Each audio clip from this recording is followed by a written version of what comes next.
Hello students, देखते हैं question. Last class में जो सीखा है उसी पे बेस्ड ये क्वेश्चन है।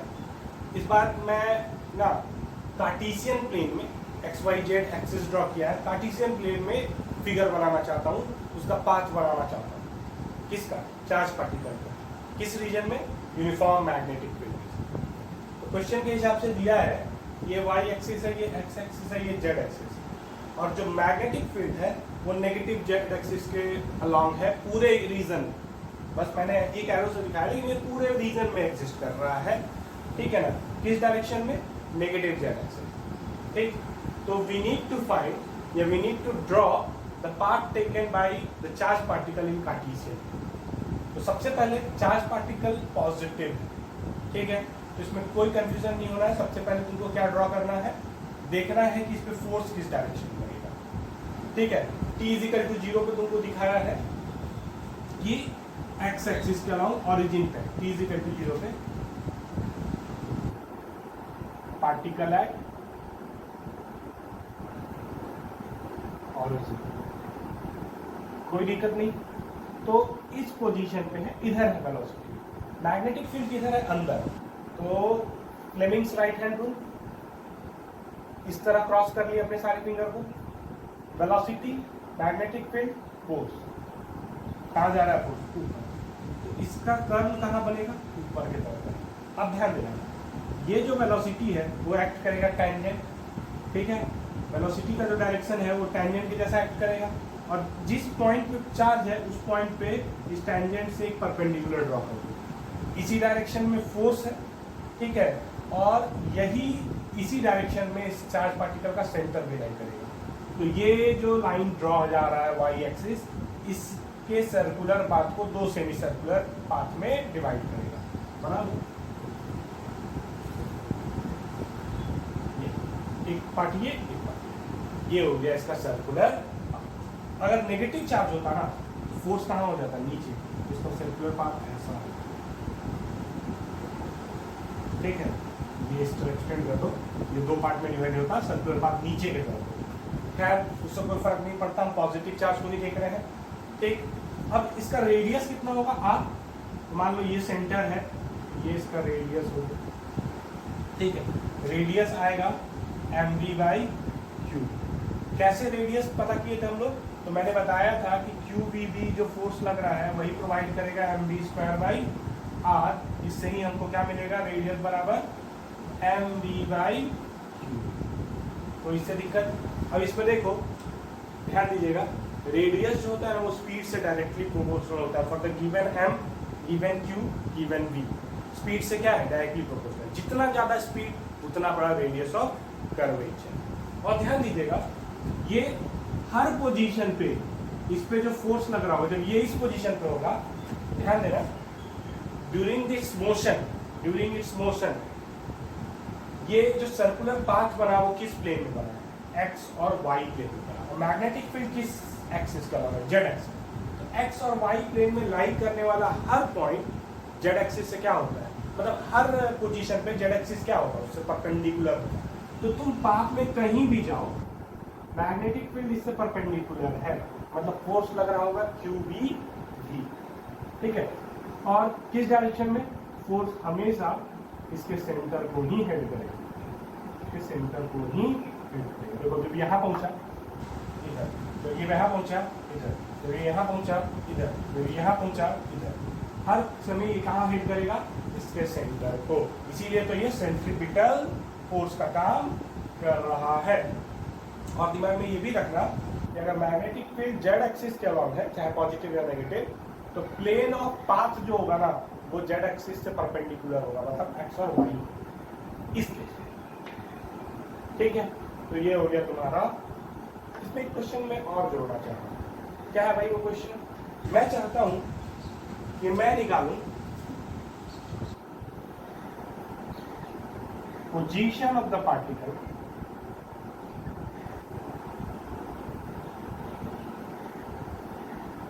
as a function of time as well as velocity of particle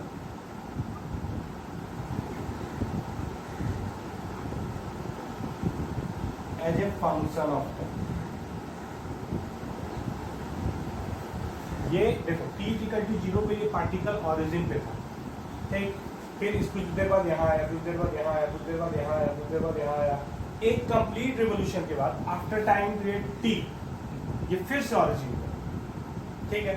लेकिन हर इंस्टेंट पे जिसका पोजीशन अलग अलग है ना, तो हमको इसका फंक्शन लिखना है। Position as a function of time, general time t।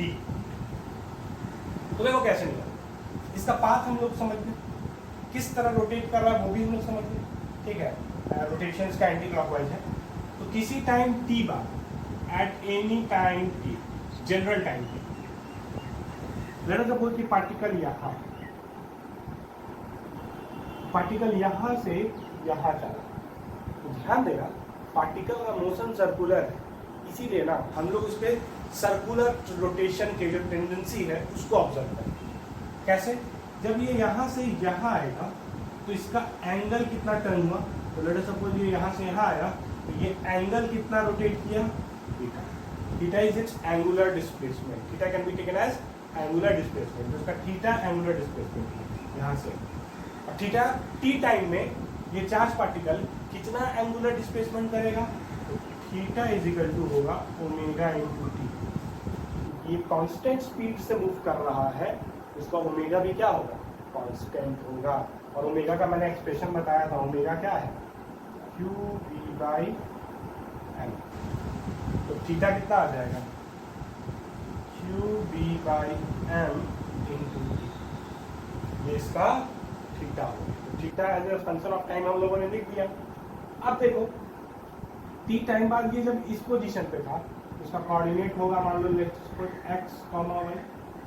तो x क्या होगा, x होगा ये डिस्टेंस, यहाँ से परपेंडिकुलर डालो, x होगा ये डिस्टेंस और y होगा ये डिस्टेंस। एक बार x और y मिल गया तो मेरे लिए position vector r, position vector को हम लोग r से रिप्रेजेंट करते हैं, क्या होगा x i cap plus y j। अब x कैसे मिला, तो तुमको पता क्या है, तुमको अब पता है थीटा, तुमको पता है अब r पता है। r का मैंने एक्सप्रेशन लिखा था mv बाई क्यू बी, तुमको पता है। तो ध्यान देना ये वाला जो पॉइंट है उससे यहाँ पे परपेंडिकुलर डाल दिए, तो ये एक ट्रायंगल बन गया।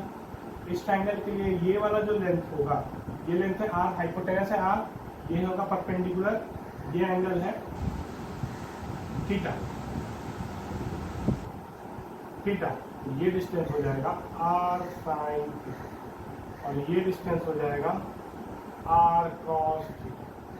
तो x कितने के बराबर आ जाएगा, x आ जाएगा r साइन और y कितने के बराबर आ जाएगा, y ये डिस्टेंस है, यहाँ से लेकर यहाँ तक r है, यहाँ से लेके यहाँ तक r कॉस थीटा है, तो यहाँ से लेके यहाँ तक क्या हो जाएगा r1 minus cos.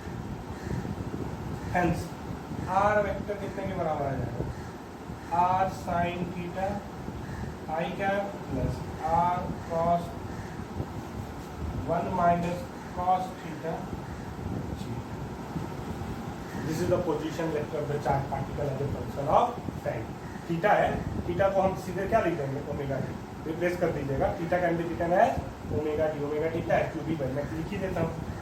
r vector जो हो जाएगा r sine q B by M into t i cap plus r1 minus cos q B by M into t j cap. हो गया।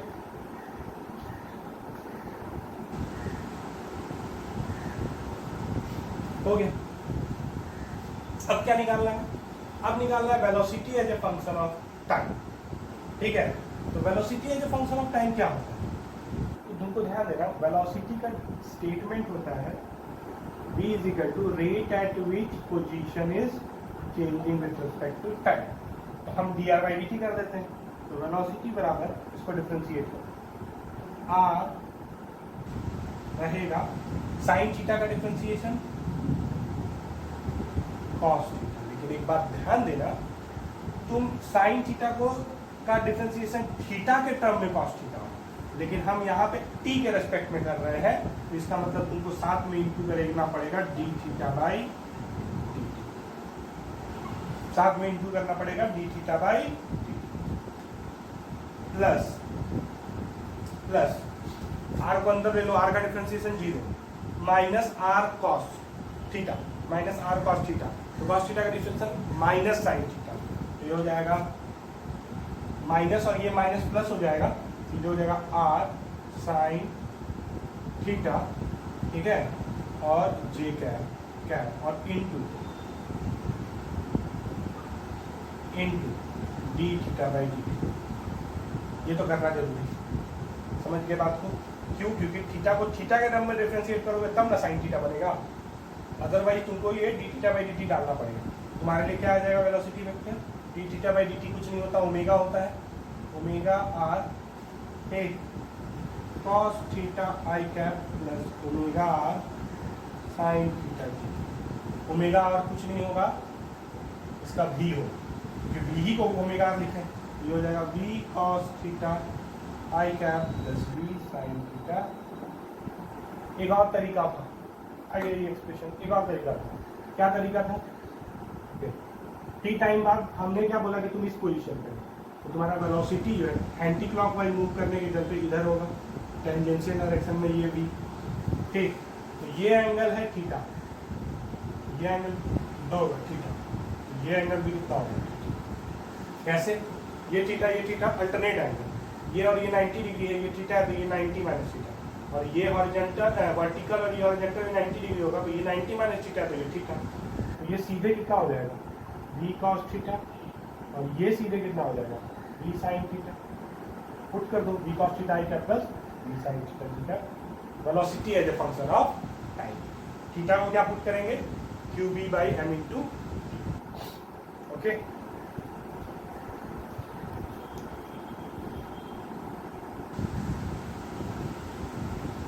अब देखो सेम क्वेश्चन है, लेकिन मैग्नेटिक फील्ड है एक्स एक्सिस की तरफ, वेलोसिटी है जेड एक्सिस की तरफ।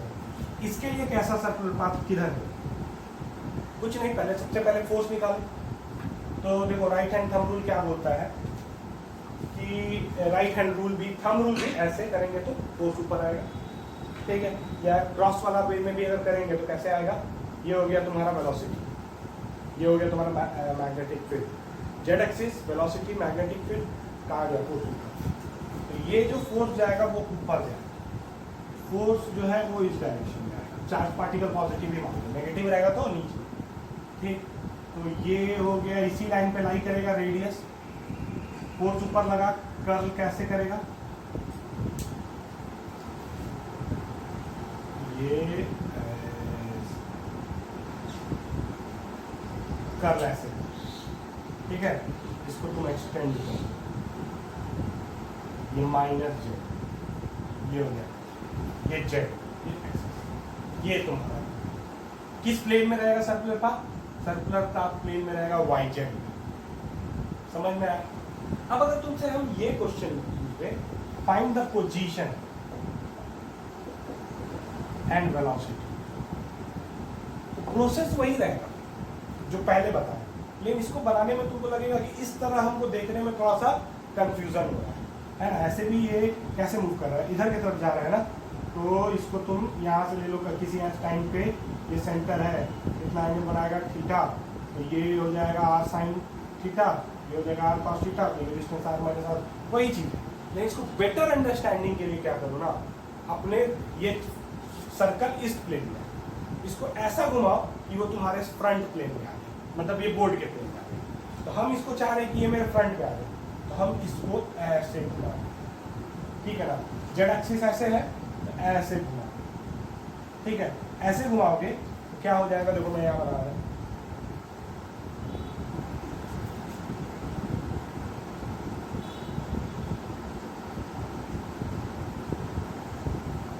वाई एक्सिस तो उसी तरह रह जाएगा, ऐसे घुमाया है ना मैंने, ठीक है, ये फ्रंट में लाने के लिए प्लेन, देखो इसको ऐसे समझो कि इसका प्लेन जो था वो ऐसा, ठीक, इसको तुम इस तरह घुमाओ, इस तरह भी घुमा सकते थे, कोई दिक्कत नहीं, लेकिन तुम क्या किए हो, इसको ऐसे घुमाए हो तो क्या हो जाएगा, हर एक्सिस 90 डिग्री से घूम जाएगा सिवाय y axis. Y axis vertical axis वही रहेगा, ठीक है। जैसे कि मैं इसको ऐसे समझा रहा हूँ, ये मेरा पेन, ये जेड एक्सिस, ये वाई एक्सिस, ये एक्स एक्सिस, ठीक है, और ये मेरा जेड एक्सिस, ठीक। अगर हम इसको 90 डिग्री से घुमा दें तो देखो एक्स एक्सिस कहाँ आ गया, जेड एक्सिस के जगह पे, जेड एक्सिस कहाँ चला गया, माइनस एक्स एक्सिस के तरफ, और वाई एक्सिस कहाँ रहा, वही रहा। तो ये जो एक्सिस होगा ये बन गया एक्स, ठीक।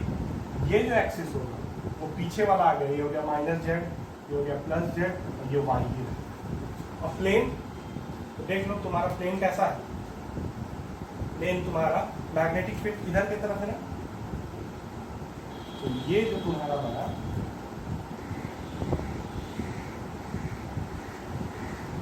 इस, अब देखो ये क्लॉकवाइज होगा कि एंटी क्लॉकवाइज होगा, ये कैसे जज होगा, तो जज होने का तरीका है कि देखो तो वेलोसिटी किस तरफ था, positive z axis, positive z t equal to 0 पे वेलोसिटी इधर था ना, तो कर्ल ऐसे करेगा, ये हो ठीक है। अब तुमको क्या लिखना है, तुमको लिखना है position as a function of time. तो ये सेंटर, ये यहाँ, टी टाइम बाद कितना एंगल रोटेट किया, थीटा, टी टाइम बाद कितना एंगल रोटेट किया, थीटा, थीटा बराबर क्या होगा, ओमेगा टी, ठीक। इसका कोऑर्डिनेट क्या होगा, ये जेड एक्सिस है और वाई एक्सिस है, तो इसको लिखो 0, y, z, लिखोगे ना 0, y, z, ठीक। y कितना लेंथ होगा, y होगा ये लेंथ, z कौन सा लेंथ होगा, z होगा ये लेंथ, ठीक। तो ये लेंथ आएगा r 1 - cos theta j cap plus r sin theta, ये हो गया तुम्हारा पोजीशन dr/dt। या तो इसको डिफ्रेंशिएट कर दो, या फिर क्या किया जाए, क्या किया जाए कि वेलोसिटी मेरा इधर होगा, ठीक। तो वेलोसिटी का एक कंपोनेंट इधर होगा, एक कंपोनेंट इधर होगा, ये थीटा है तो ये भी एंगल थीटा होगा, कैसे, जो पहले प्रूफ किए, ये हो जाएगा v cos थीटा, ये हो जाएगा v sin थीटा, ये हो जाएगा v sin theta j cap plus v cos theta, हो गया position as a function of time. यही चीज अगर हमको ऐसे करना पड़ता, मान लो मैं फिर निकाल रहा हूँ,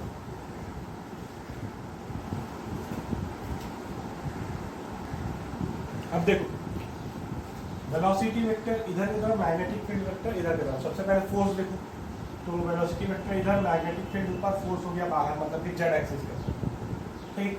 तो फिगर ऐसे कर पाएगा, ये जेड एक्सिस ही एक्ट करेगा एज ए फोर्स का डायरेक्शन, टी इक्वल टू 0 है ना, तो ये इसी लाइन पे लाई करेगा तुम्हारा सेंटर।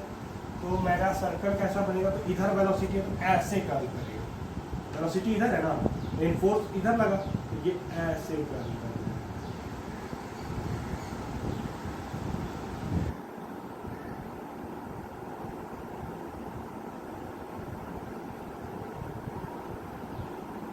इस तरह का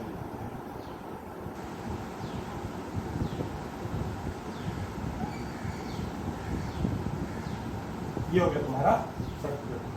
अब तुमको निकालना है position as a function of time, velocity as a function of time. तो देखो इसको, ये है ना, इसको फ्रंट में लाना है, तो ये जो चीज है इसको ऐसे पलट, ये जो चीज है उसको ऐसे पलट दिए, वही 3 एक्सिस बनाओ, ठीक। तो इसको ऐसे पलट करेंगे तो ये जेड एक्सिस हो जाएगा, ठीक। ऐसे पलट करोगे ना, एक्स एक्सिस नहीं चेंज करेगा, ठीक। तो ये प्लस एक्स, ये माइनस एक्स, और ये वाला कहाँ चला जाएगा, तो ये ऐसे था, ऐसे चला जाएगा अंदर, तो ये हो जाएगा वाई एक्सिस। वाई एक्सिस का लॉन्ग है मैग्नेटिक, ठीक। प्लेन कैसा हो जाएगा, उठ गया। वेलोसिटी किस डायरेक्शन में था, पॉजिटिव एक्स एक्सिस के तरफ, फोर्स किस डायरेक्शन में था, जेड एक्सिस के तरफ। याद रखो वेलोसिटी किस डायरेक्शन में था, पॉजिटिव एक्स एक्सिस की तरफ, फोर्स किस तरफ था, जेड एक्सिस की तरफ, उठा दो।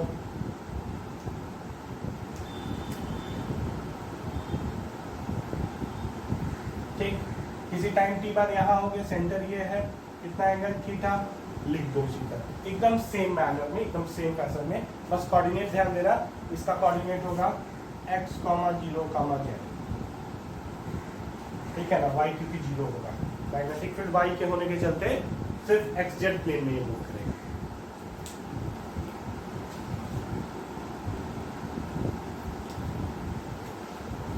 देखो ये two identical charged particles are projected from the same position with different speed, as shown in, ठीक है ना, as shown in uniform magnetic field. Find the nature of charge and whose speed is greater.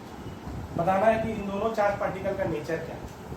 सबसे पहले देखो, दोनों, ऐसे तो मैंने लिख भी दिया सेम नेचर, लेकिन दोनों का कर्ल सेम डायरेक्शन में, ठीक है ना, t = 0 पे दोनों का वेलोसिटी इधर ही, एक v1 एक v2, दोनों कर्व ऊपर की तरफ किए हैं, तो दोनों का नेचर तो सेम। ऐसा होता है कि एक ऊपर होता है एक नीचे होता, तो हम बोल देते हैं कि उनका नेचर क्या होगा, डिफरेंट होगा।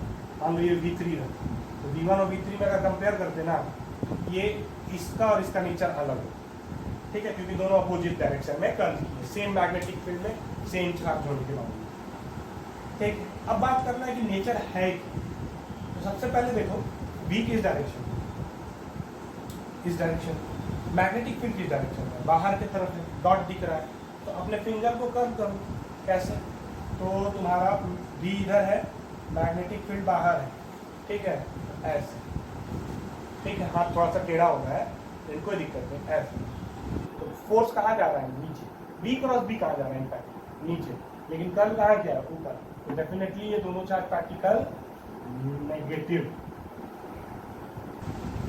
कैसे नेगेटिव बोला मैंने, क्योंकि दोनों जो है अपने b क्रॉस b के अपोजिट डायरेक्शन में कर्ल किए, मतलब फोर्स b क्रॉस b के अपोजिट डायरेक्शन में लग रहा है, ये सिर्फ नेगेटिव चार्ज।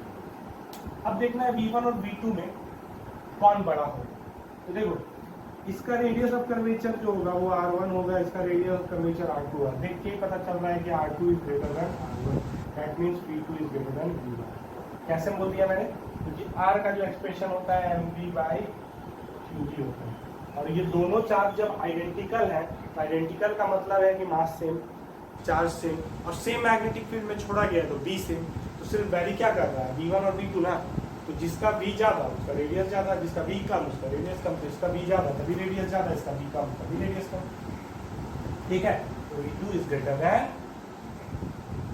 ठीक, एक क्वेश्चन ऐसा भी होगा कि मान लो ये जो है x एक्सिस है, ये y एक्सिस है, चार्ज पार्टिकल को मैंने इधर ऑरिजिन से प्रोजेक्ट किया, कितने स्पीड से, v स्पीड से, और मैग्नेटिक फील्ड है क्रॉस, तो फोर्स मान लो पॉजिटिव चार्ज, तो फोर्स कहाँ लगेगा, पॉजिटिव चार्ज है, v इधर, मतलब कि तुम्हारा मैग्नेटिक फील्ड अंदर, फोर्स ऊपर, इसका कर्ल ऐसे होगा, ठीक है, कर्ल ऐसा होगा और ये सर्कुलर बात ऐसा बनेगा। तुमसे क्वेश्चन पूछा जाएगा मैक्सिमम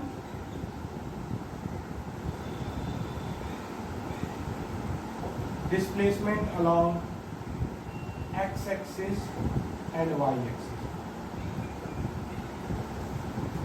ठीक है, तो फिगर देख के समझ में आ रहा है कि तुम्हारा जर्नी अगर स्टार्ट हुआ जिस समय और t = 0 में, ठीक है, t = एक बार ध्यान से समझना स्टेटमेंट को, t = 0 पे तुम x एक्सिस के अलाउंड है, ठीक है ना, तो तुम्हारा मैक्सिमम डिस्प्लेसमेंट यहाँ से r के बराबर है, और एवरी r डिस्प्लेसमेंट, डिस्प्लेसमेंट का बात किया गया x एक्सिस के अलाउंड, x एक्सिस के अलाउंड मैक्सिमम डिस्प्लेसमेंट तो यही है ना, हम एक्चुअल बात नहीं पूछ रहे हैं डिस्प्लेसमेंट, तो x एक्सिस के अलाउंड ये कितना था, और y एक्सिस के अलाउंड ये कितना है, 2r, तो ये इसका आंसर होगा r और इसका आंसर होगा 2r।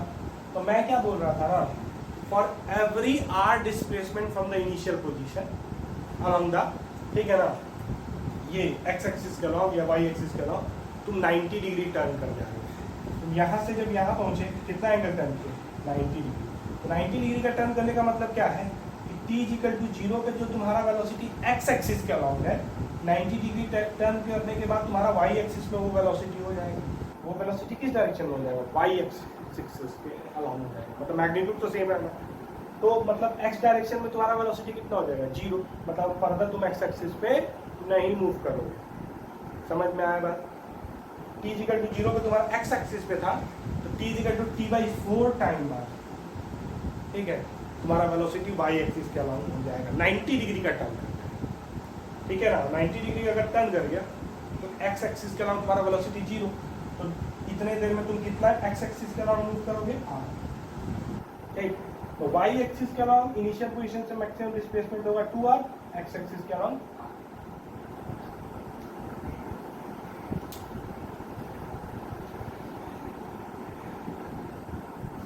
अब ये क्वेश्चन देखो, ये एक इंटरफेस है, इसके इधर मैग्नेटिक फील्ड एग्जिस्ट नहीं करता और इस इंटरफेस के इधर मैग्नेटिक फील्ड एग्जिस्ट करता है। क्रॉस दिखाया है B। एक पॉजिटिव चार्ज पार्टिकल है जो हॉरिजॉन्टल से अल्फा एंगल पे इस इंटरफेस से इस मैग्नेटिक फील्ड रीजन में इंटर, इस पोजीशन पे वेलोसिटी वेक्टर जो था वो मैग्नेटिक मतलब इस इंटरफेस से या फिर हॉरिजॉन्टल से कितना एंगल बना रहा है? अल्फा। इंटरफेस से बनाएगा 90 माइनस। खैर, अब इस पोजीशन पे जैसे ही ये इंटर करेगा इस पे क्या लगेगा? फोर्स लगेगा। कौन सा? Magnetic force. और वो फोर्स इससे किस डायरेक्शन में होगा? परपेंडिकुलर। किस डायरेक्शन में कैसे निकालेंगे? तो वेलोसिटी होगा इधर, जिस इंटरफेस पे तो वेलोसिटी इसी डायरेक्शन में होगा, मैग्नेटिक फील्ड है अंदर, फोर्स किधर हो जाएगा? ध्यान देना, इस इंटरफेस के जब तुम इधर रहोगे तुम पे कोई फोर्स नहीं लग रहा होगा, लेकिन इस इंटरफेस के जैसे ही इधर जाओगे तुम पे फोर्स इधर लगेगा, ठीक है ना। तो बाउंड्री कंडीशन पे फोर्स लग रहा है इधर, ठीक। अब तुम्हारा चार्ज पार्टिकल क्या करेगा? टर्न करेगा। अज्यूम करो कि पूरा का पूरा रीजन जो है वो मैग्नेटिक फील्ड होता, तो इसका पाथ कैसा होता? सर्कुलर। कैसे पकड़ते? तो ये हो जाता टेंजेंट, ये हो जाता परपेंडिकुलर, तो इसका पाथ होता है ऐसे।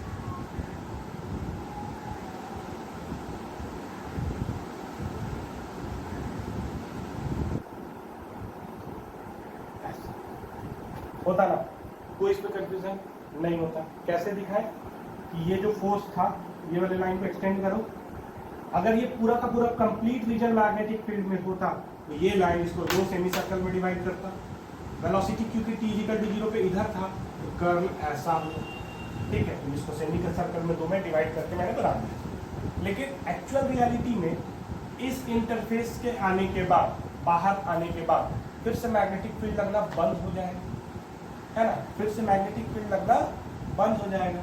इसका मतलब क्या है कि यहाँ से लेके यहाँ तक तो इसका पाथ कर्व होगा, लेकिन जैसे ही तुम इंटरफेस पे पहुंचोगे, है ना, तुम ध्यान देना, जब भी कोई बॉडी सर्कुलर पाथ में मूव करता है तो उसका वेलोसिटी कहाँ होता है? टेंजेंशियल डायरेक्शन में।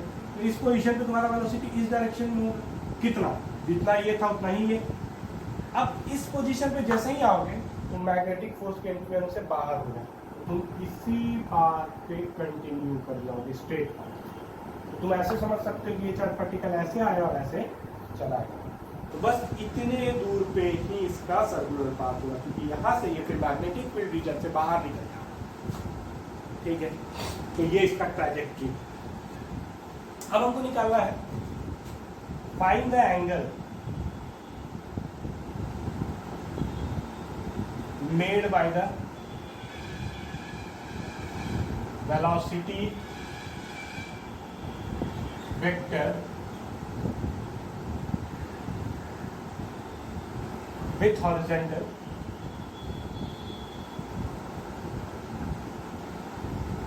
when it is coming out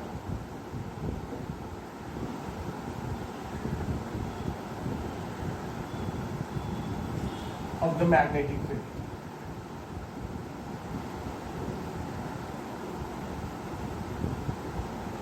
horizontal से पूछना, तो इसका आंसर भी होगा अल्फा।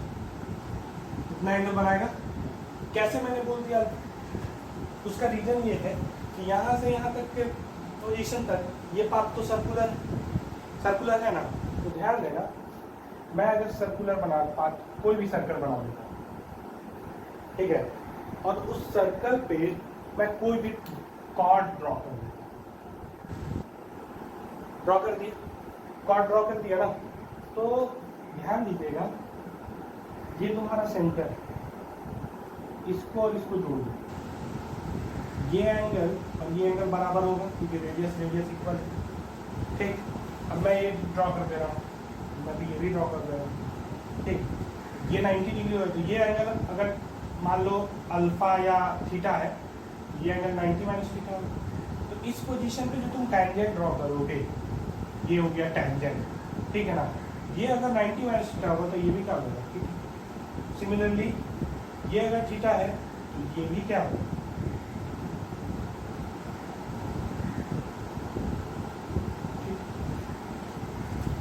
ये भी क्या होगा, तो वही चीज यहाँ पे हुआ ना, ये जो पाथ जा रहा था उसके लिए ये कॉर्ड है, यहाँ पे टैंजेंट हॉरिजॉन्टल से अगर अल्फा एंगल बना रहा है, यहाँ पे भी टैंजेंट हॉरिजॉन्टल से कितना एंगल बनाएगा, अल्फा ही एंगल बनाएगा, जो कि मैंने यहाँ पे बताया। ये तो आप लोग 8-9 क्लास में पढ़ते थे सर्कल में कि इस पोजीशन पे ये एंगल और ये एंगल क्या होगा, इक्वल कॉर्ड के लिए। तो ये जो इंटरफेस है वो इसके लिए कॉर्ड के जैसा ही ना बिहेव कर रहा है ना। अगर ये यहाँ से यहाँ तक तो ये सर्कुलर पाथ है, हम इसको अगर पूरा कंप्लीट कर दें तो ये पूरा कंप्लीट सर्कल है और ये कॉर्ड है, और ये इस पोजीशन पे वेलोसिटी वेक्टर जो होगा वो टेंजेंट है, तो ये एंगल अल्फा है, तो ये भी एंगल अल्फा, ये भी एंगल, समझ गए इस चीज को। तो ये हमेशा याद रखिएगा, जितने अगर इंटरफेस मैग्नेटिक फील्ड यूनिफॉर्म और इंटरफेस स्ट्रेट है, ठीक है, तो जितने एंगल पे तुम इंटर कर रहे हो उतने ही एंगल पे क्या करोगे, उस इंटरफेस से एग्जिट करेंगे, ठीक है। कोई दिक्कत इसमें नहीं। नेक्स्ट क्वेश्चन इसमें ये हो सकता है,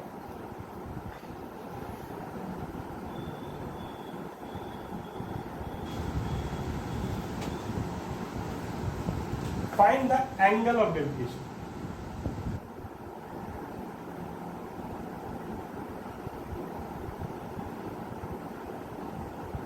Find the angle of deviation. Angle of deviation का मतलब क्या है कि तुम्हारा इनिशियल वेलोसिटी और फाइनल वेलोसिटी के बीच में कितना एंगल बन रहा है। क्योंकि मान लो तुम जा रहे थे, शुरू में जा रहे थे इधर, ठीक है ना, मैग्नेटिक फील्ड के चलते इधर जाने लगे, तो तुम्हारा वेलोसिटी, इनिशियल वेलोसिटी और फाइनल वेलोसिटी में कुछ एंगल हो गया, ये यही एंगल तुम्हारा एंगल ऑफ डेविएशन होगा। इतने एंगल से तुम क्या कर रहे, डेविएट कर। ध्यान देना, इनिशियली तुम्हारा वेलोसिटी इधर एक्सटेंड कर दो, ये डायरेक्शन से तुम्हारा वेलोसिटी था, फाइनली वेलोसिटी तुम्हारा इधर है, एक्सटेंड कर दो, ये दोनों पॉइंट यहाँ पे मीट किए, ठीक है।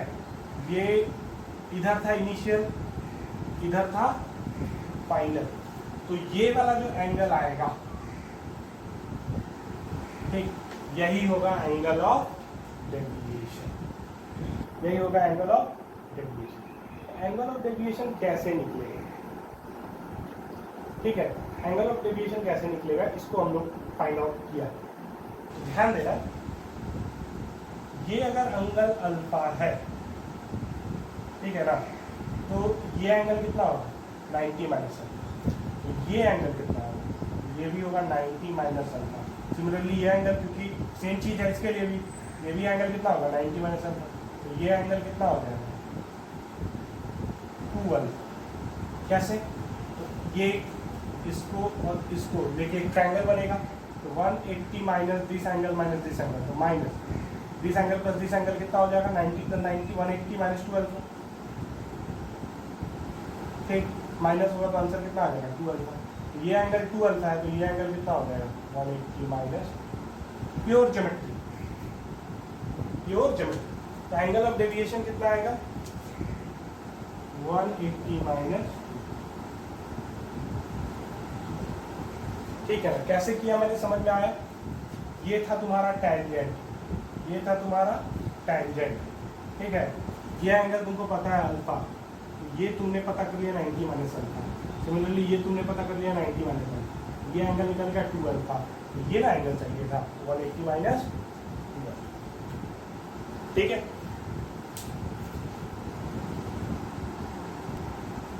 हाँ, अब आओ, अब हम लोग को निकालना है कि find the length of this arc, find the length of an arc. कैसे निकलेगा? यहां से लेके यहां तक का है। ठीक, ध्यान देना, ये आर्क का सबसे पहले सेंटर डिटरमाइन करो। सेंटर तो फोर्स से डिटरमाइन हो जाएगा। इस पोजीशन पे जब था, ठीक है, तो फोर्स इधर था, और इस इंटरफेस पे जब वेलोसिटी इधर है तो फोर्स इधर होगा। दोनों को इंटरसेक्ट कर, ये हो गया इंटरसेक्शन पॉइंट। यही होगा क्या, इसका सेंटर। कैसे ज्योमेट्री लगाया मैंने? दोनों पोजीशन पे, इंटरफेस पे जब इंटर कर रहा था और एग्जिट कर रहा था, दोनों पोजीशन पे फोर्स का डायरेक्शन देंगे। जहां दोनों फोर्स इंटरसेक्ट करेंगे वही होगा सेंटर। तो ये हो गया सेंटर। देखो ये आर्क कितना एंगल बना रहा है इस सेंटर से, तो लेट अस सपोज थीटा। अगर थीटा एंगल बना रहा है तो लेंथ ऑफ एन आर्क होगा L बराबर r theta. Simple formula. R का हमको फॉर्मूला पता है। इस आर्क के लिए जितना देर के लिए रहा मैग्नेटिक फील्ड, रेडियस का फॉर्मूला होगा mv बाई, ठीक है, इंटू थीटा। थीटा कितना आएगा? तो देखो ये अल्फा, ये 90 माइनस अल्फा, समझ गए?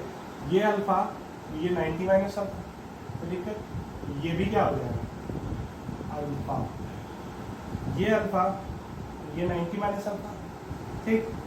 ये एंगल कितना हो जाएगा? अल्फा हो जाएगा, ठीक है।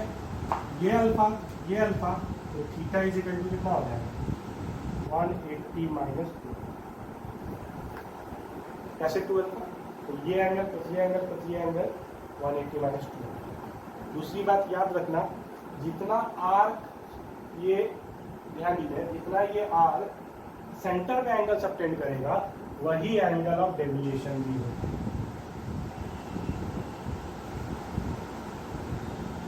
ठीक है ना? Is the angle subtended by the arc at its centre. ठीक है, तो उसको मैंने ऐसे निकाल दिया, यहाँ से भी डायरेक्ट दिख जाएगा कि ये एंगल अल्फा, ये अल्फा है, तो ये 180 माइनस अल्फा हो जाएगा, एट 2 अल्फा हो जाएगा। तो तुम्हारा लेंथ ऑफ एन आर्क कितना आ जाएगा? R mv by, sorry, r into 180 minus 2। This is your solution. अब एक और क्वेश्चन हो जाएगा, find the time spent by the charge Q in magnetic field region.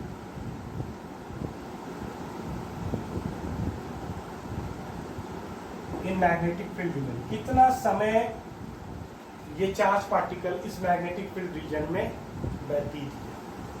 तो इसका सिंपल सा आंसर होगा, ये जो चार्ज पार्टिकल है वो कितने एंगल से रोटेट किया? थीटा। कितने एंगुलर वेलोसिटी से रोटेट करेगा? ओमेगा। ओमेगा बराबर होगा QB बाई M, ठीक है ना? तो टाइम कितना लगेगा? तो टाइम बराबर होगा theta by omega. Distance by speed time देता है ना, उसी तरह angular displacement by angular speed will give you time. इसका आंसर होगा थीटा बाई ओमेगा। थीटा कितना है? 180 माइनस 2 अल्फा, ठीक है, डिवाइडेड बाई ओमेगा कितना होगा? QB by, this is your answer, this is your. तो दिक्कत थीटा बाई ओमेगा है ना, सिंपल सा टर्म में निकाल सकते हैं। याद रखना, theta is always equal to omega t. तो इस इक्वेशन को तुम जब यूज करोगे ना, तो तुमको निकालना है टी, तुमको पता है ये, तुमको ये पता, तो t equal to theta by omega हो जाएगा, ठीक है। तो ये सब क्वेश्चन आ सकते हैं।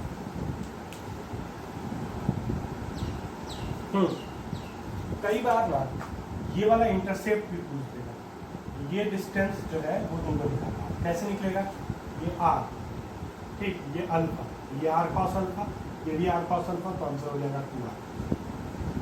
अब इसी क्वेश्चन को ध्यान देगा, ये चार्ज इधर से इंटर कर रहा है, लेकिन पॉजिटिव की जगह पे मैं अगर नेगेटिव चार्ज कर दूँ तो नेगेटिव चार्ज का मतलब ये है कि मैग्नेटिक फील्ड है अंदर, वेलोसिटी इधर, v क्रॉस v इधर, फोर्स किधर,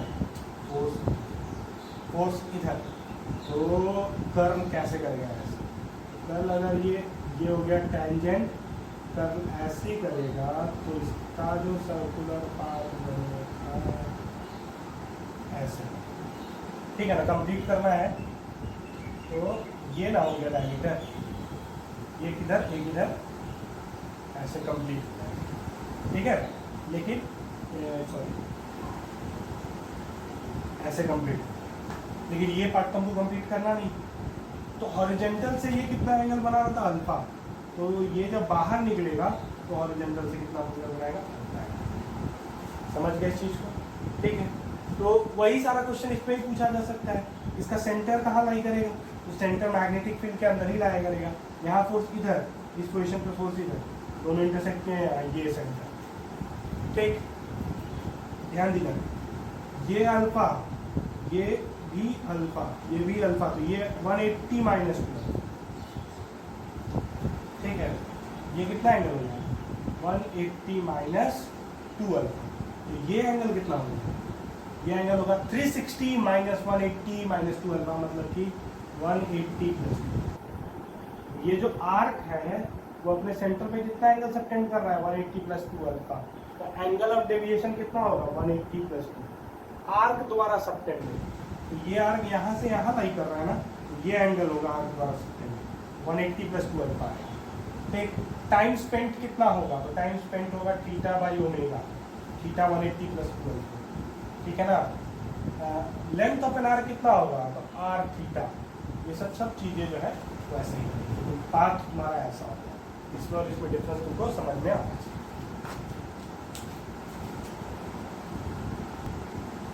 अब ये क्वेश्चन देखते हैं, क्या दे रहा है कि यहाँ पे ये एक इंटरफेस है इसके इधर वाले रीजन में, या ये एक फोटोग्राफिक प्लेट, पुराना जो फोटोग्राफिक प्लेट है जिसमें हम लोग इम्प्रेशन लेते थे नेगेटिव वाला, एक्सरे वाला, ठीक है ना, उस तरह का एक फोटोग्राफिक प्लेट। यहाँ पे एक छोटा सा ओपनिंग, इस ओपनिंग से ना बीम ऑफ, ठीक है, आयोनाइज्ड कार्बन एटम हम लोग इसके अंदर इंटर करते हैं। लिखा है beam of singly ionised. Singly ionised का मतलब क्या है कि जितने भी आयंस कार्बन के इधर से इंटर कर रहे हैं ना, सबका चार्ज होगा प्लस ई, ठीक है ना। एक इलेक्ट्रॉन का डिफिशियंसी मतलब प्लस, सारे का speed same, with the same speed, ठीक। अब ये एक सेमी सर्कल कंप्लीट करने के बाद, क्योंकि ये इंटर कर रहे हैं हॉरिजॉन्टली, इंटर कर रहे हैं हॉरिजॉन्टली, तो जब इनका बाहर आने का टेंडेंसी होगा तो वो भी क्या होगा, हॉरिजॉन्टली ही टेंडेंसी होगा, क्योंकि जितना एंगल से इंटर करते हैं उतने एंगल से एग्जिट करने वाला है। लेकिन यहाँ पे एग्जिट होने वाला बात नहीं है, ये फोटोग्राफिक प्लेट है, ये सारे के सारे चार्ज पार्टिकल यहाँ पे जाके स्ट्राइक करें, ठीक है ना। तो क्या दे रहा है कि the ions strike the photographic plate in 2 different location. Inter same location से कर रहे हैं, लेकिन स्ट्राइक 2 अलग अलग लोकेशन पे कर रहे हैं, और दोनों लोकेशन के बीच में 5 सेंटीमीटर का दूरी है, ठीक है। तो लिख रहा है कि the carbon 12 isotope traces a path of smaller radius. तो जो इन दोनों पाथ में जो स्मॉलर है वो कार्बन 12 का है, और वो है कितने के बराबर 15 सेंटीमीटर। इसका रेडियस है 15 सेंटीमीटर, मतलब ये है 15, यहां से लेके यहां तक कितना हो जाएगा 30 सेंटीमीटर। तो ये यहां से यहां तक कितना हो जाएगा 35 सेंटीमीटर। तो बताना है कि atomic mass of other atom. तो क्वेश्चन समझना, क्वेश्चन के हिसाब से ध्यान दीजिएगा, जो बीम यहाँ से इंटर कर रहा है ना, वो बीम में सिंगली आयोनाइज्ड कार्बन एटम, ठीक है ना, लेकिन वो जरूरी नहीं है ना कि सेम मास नंबर वाले, वो डिफरेंट आइसोटोप भी हो सकता। उसका पहचान कैसे हुआ, उसका पहचान इस तरह हुआ, ये दोनों जो मतलब कि जो बीम इंटर कर रहे थे, उस बीम से 2 अलग अलग लोकेशन पे इंप्रेशन पड़ा। तो इसका मतलब क्या हुआ, इससे ये कंक्लूजन मिला ना कि क्योंकि स्पीड सेम, चार्ज सेम, तो फिर किस बात के लिए एक दोनों का रेडियस अलग होगा, तो उसका रीजन होगा मास। कैसे, तो हमको पता है रेडियस का एक्सप्रेशन होता है mv/q। M same, sorry v same, q same, magnetic field तो सेम ही है, तो किस पे डिपेंड करेगा, एम। तो जो बता रहा है कि ये छोटा वाला जो रेडियस है वो किसका है, कार्बन 12। तो बड़ा वाला रेडियस किसका होगा, उस जिसका भी होगा उसका एटॉमिक मास। तो कैसे निकालेंगे इसको, तो इसी फॉर्मूला से निकालेंगे। एक का रेडियस होगा 15 सेंटीमीटर, तो दूसरे का रेडियस होगा, यहाँ से यहाँ ये 35 हो गया ना, दूसरे का रेडियस होगा 35/2, क्योंकि ये लेंस डायमीटर के बराबर होगा। 35/2 मतलब 17 सेंटीमीटर, 17.5 सेंटीमीटर। तो यहाँ से लिखते हैं R1 बराबर M1V/Q, R2 बराबर M2V/Q, बाकी सब तो सेम है, डिवाइड कर दो, क्या आ जाएगा, R1/R2 बराबर M1/M2, तो M2 बराबर हो जाएगा M1R2/R1। M1 कार्बन 12 है, तो 12 भी ले लो, ठीक है ना, मास का वैल्यू। R2 हो गया 35/2, तो 35 ही ले लो क्योंकि रेशियो ले रहा है। R1 30, डिवाइड कर दो, M2 आ जाएगा, कितना आएगा M2 यहाँ से आ जाएगा 12 से 2, ये 6 से 1 नहीं 5 से ये 7 दूनी 14, तो ये सब था। आइसोटोप का वैल्यू क्या आएगा, इसको बोलते हैं मास स्पेक्ट्रोमीटर। इस मैकेनिज्म को बोलते हैं मास स्पेक्ट्रोमीटर। इस सेटअप से हम लोग सेम वेलोसिटी स्पीड से इंटर करने वाले दो अलग अलग मास के चार्ज पार्टिकल को सेपरेट कर सकते हैं। ये मेथडोलॉजी, ये मास स्पेक्ट्रोमीटर है। हम लोग दो अलग अलग मास के चार्ज पार्टिकल भी, अब डिफरेंट मास के चार्ज पार्टिकल को सेपरेट कर सकते हैं अगर उनका स्पीड और चार्ज सेम हुआ तो। कैसे, तो रेडियस की मदद से। एक यहाँ स्ट्राइक किया, एक यहाँ स्ट्राइक किया।